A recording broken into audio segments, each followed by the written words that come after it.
여러분 안녕하십니까? 저는 영남대학병원에서 아이들의 마음을 치료하고 있는 의사 서완석입니다. 이번 시간에는 아이들의 삶은 소중해요 라는 제목으로 강의를 시작하겠습니다.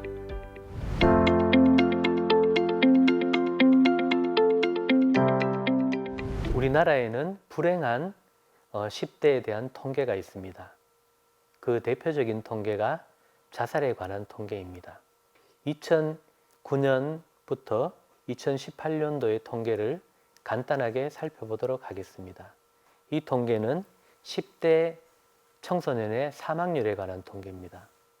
사망률 1위부터 3위까지의 통계인데 2009년부터 2018년까지 사망률 1위는 2014년을 제외하고는 모두 자살입니다. 조금 더 확대를 해보면 2007년부터 2018년도까지 사망률 1위가 자살입니다. 밝게 살아야 될 청소년들이 자기 삶을 스스로 포기하는 일들이 점차 늘어나고 있습니다. 왜 이런 극단적인 선택을 하게 될까요? 우리 아이들의 또 다른 통계를 한번 보겠습니다. 10대 아이들, 청소년들의 통계입니다. 10대의 3분의 1 정도는 가끔 자살을 생각을 한다고 합니다.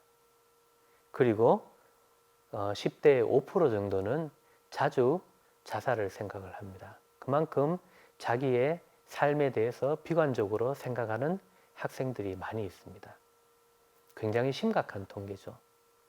우리가 인류가 자살을 사망률에서 심각하게 생각하게 되었습니다. 특히나 10대의 사망 원인 중에 가장 중요한 것이 자살이 되어버린 사회에 살고 있습니다. 왜 그런지를 살펴보도록 하겠습니다. 10대 아이들이 자살을 생각하는 중요한 이유들입니다. 학업에 대한 스트레스, 그 다음에 가정에 대한 취약한 지지체계, 대인관계의 어려움, 우울증, 그 다음에 이성관계의 문제, 미디어의 영향 등이 있습니다. 이 모든 것들이 서로가 연관되어 있다고 볼 수 있습니다. 그리고 이 모든 것들이 서로가 연관되면서 자살하는 학생의 전체의 70에서 90%는 어떤 이유에서든지 우울증이 직간접적으로 연관이 되어 있다고 합니다.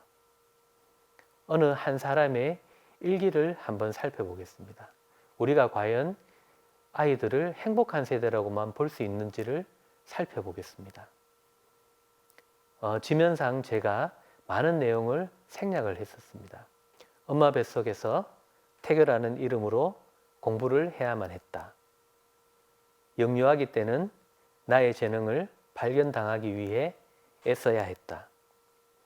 엄마 아빠는 바빠서 놀아주지 못하고 소위 전문 놀이치료사에게 외롭게 내 인생을 맡기며 돌봐야 했다. 초등학교에서 놀이는 금기였다.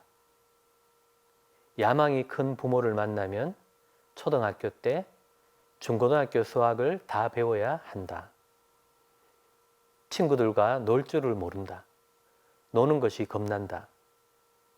수학여행에서 아무도 나와 놀아주지 않으면 어떡하지?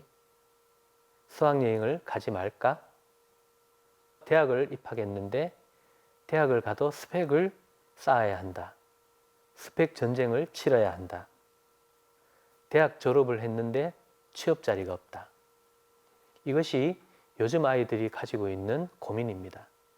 여러분, 요즘 아이들, 여러분의 자녀의 고민이 뭔지를 아십니까? 요즘에 많은 아이들이 가지고 있는 고민이 미래의 직업에 대한 고민입니다. 먹을 것에 대한 고민이 아니고 미래의 직업이 없으면 어떡하지? 그리고 내가 혹시나 노숙자가 되지 않을까? 이런 것들에 대한 고민들을 가지고 있는 학생들을 진료 현장에서 굉장히 많이 볼 수 있습니다.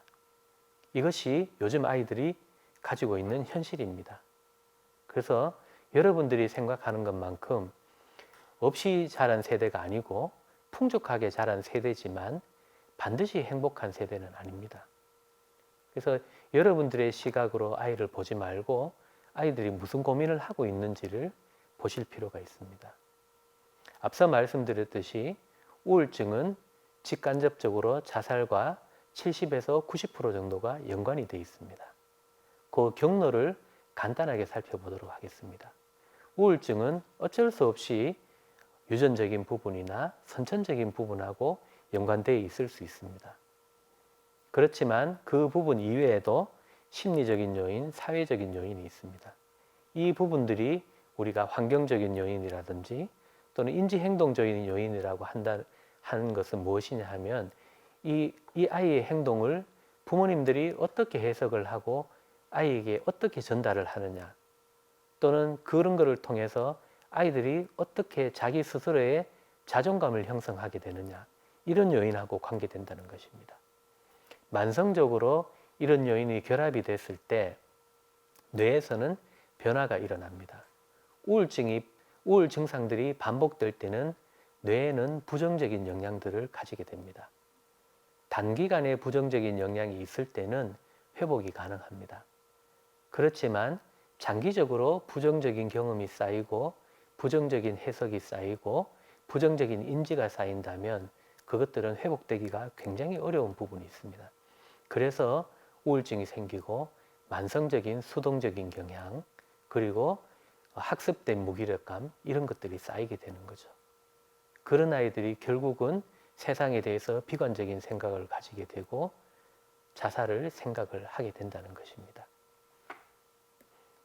여러분들이 흔히 하는 말씀들이 있죠. 우리가 이야기를 할 때는 말의 내용만이 중요한 것들이 아닙니다. 말을 할 때는 뉘앙스라는 게 있죠. 얼굴 표정이 있고 눈빛이 있습니다.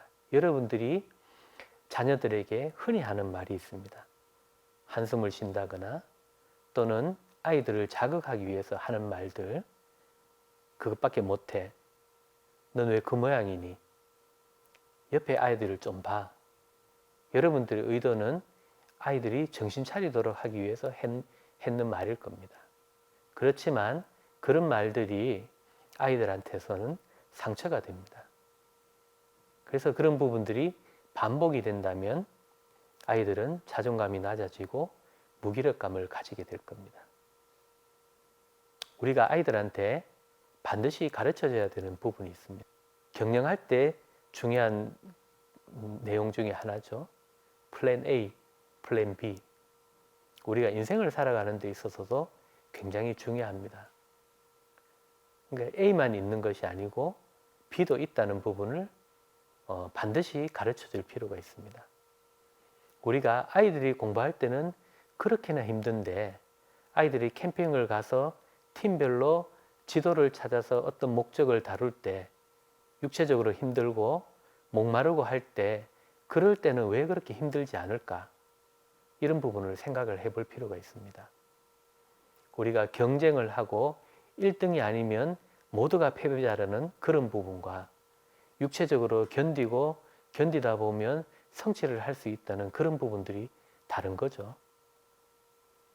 여러분들, 아이들이 최선을 다해서 안 되다 보면 다른 길을 찾을 수 있습니다. 부모님들도 조급해서 자꾸 공부하라고 이야기를 하는데 그 과정에서 아이들은 상처를 받게 되고 무력감을 느끼게 되고 스스로 패배자라는 인식을 가지게 됩니다. 부모님들도 A라는 계획이 안 될 때는 B라는 계획을 생각을 하시고 아이들도 A라는 계획이 틀어졌을 때는 B라는 계획으로 대처할 수 있는 훈련을 해줄 필요가 있습니다. 예를 들어 보겠습니다. 역사적인 예죠. 여러분, 두 개의 제가 그림을 가져왔습니다. 이것은 우리 역사의 인류의 아주 가장 큰 시련입니다. 요즘 상황과 연관이 되어 있어서 제가 이 그림을 가져왔습니다. 여러분, 요즘 코로나 때문에 많이 힘드시죠? 지금 아마 약 한 200만 명 정도의 사망자가 있는 것으로 알고 있습니다. 이 그림은 중세 유럽을 흔들었던 대사건이죠. 패스트와 관련된 사건입니다. 패스트로 인해서 유럽은 약 400년 동안 유럽 인구의 40%가 사망을 했었습니다. 그래서 거의 유럽을 공포로 휩쓸었죠. 그렇지만 그 패스트로 인해서 여러 가지 변화가 일어났습니다. 면죄부를 주던 그 타락한 종교가 개혁 때는 그런 일들이 있었습니다. 그리고 라틴어를 사용하던 그런 유럽이 영어나 프랑스어, 이탈리아어를 사용하는 유럽으로 바뀌었습니다. 패스트가 성직자들도 예외 없이 패스트에서 사망을 했기 때문에 면죄부가 크게 의미가 없다는 것을 시민들이 깨닫게 됐고, 라틴어를 쓰던 성직자들도 사망을 했기 때문에 지방의 방언에 가까운 영어나 프랑스어, 독일어들이 점차 활성화가 됐던 거죠. 그래서 우리가 하나의 문제가 있으면 다른 해결책이 생길 수 있다는 부분들을 역사적인 교훈을 통해서 알 수 있습니다. 우리 아이들도 마찬가지입니다. 설사 공부가 안 된다면 다른 부분들이 있기 때문에 반드시 공부를 해야 된다는 그런 강박관념에서 벗어난다면 아이들이 불행감을 조금 덜 느낄 수 있을 것입니다. 가장 중요한 것은 마음의 건강, 마음의 건강에서도 가장 중요한 것은 관계입니다. 부모와 자식과의 관계, 그 다음에 형제와의 관계, 친구와의 관계, 긍정적인 관계를 통해서 아이들은 자존감을 회복할 수 있는 경험이 될 것입니다. 지금 여러분 자녀와 따뜻한 시선을 교류를 하시고 따뜻한 말을 나누기 바랍니다. 두 번째 문제는 문제가 생겼을 때 적극적으로 대처하는 것입니다. 상담과 치료죠. 아이가 위기에 놓여 있을 때는 괜찮겠지라고만 생각하시지 말고 적극적으로 치료를 하십시오. 치료를 하시게 되면 위기에 놓여 있는 아이들을 구해낼 수 있을 것입니다. 이 두 가지가 결합이 된다면 여러분들 아이들은 행복한 삶으로 다시 돌아갈 수 있을 것입니다. 감사합니다.